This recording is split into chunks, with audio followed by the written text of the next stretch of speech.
पत्रकार बंधूंचं मी या परिषदेमध्ये स्वागत करतो आणि आपले सर्वांचे आभार मानतो की आपण एवढ्या तातडीच्या नोटीसवर आपण सर्वजण जमा झालात। आपले सगळ्यांचे आभार मानतो।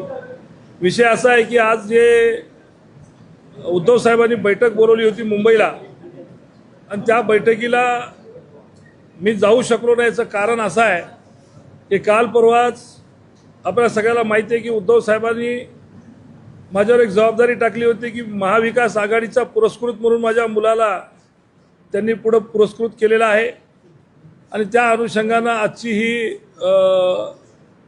निवडणूक आपल्या इथं जे नांदेडमध्ये चालू आहे, आता एक 4 दिवसावर मतदान येऊन ठेपलेलं आहे आणि आपल्या सर्वांना माहिती आहे की बरेचसे मतदार हे बाहेरगावी गेलेत किंवा इकडे तिकडे गेलेले आहेत।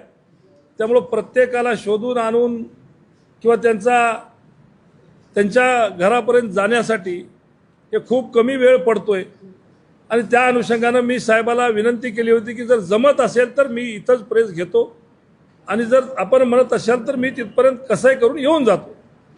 पण माननीय उद्धव साहेबांनी मला सांगितलं की इकडं आपल्या इलेक्शनवर फोकस ठेवा आणि हे इलेक्शन संपल्या किंवा मधामध्ये कुठे टाईम भेटला तर येऊन जा।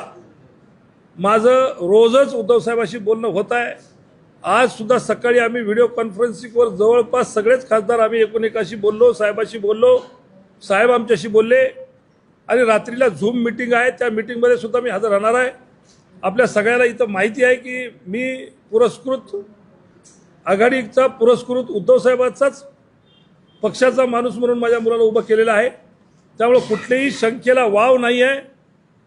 मी आपल्या सगळ्याच्या चॅनलच्या माध्यमातून विनंती करतो की असल्या कुठल्याही अफवावर विश्वास ठेवू नये। ऑपरेशन टायगर फिगर असं कुठलीच गोष्ट अस्तित्वात नाही आहे।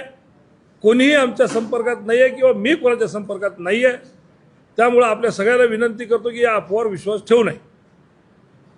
धन्यवाद।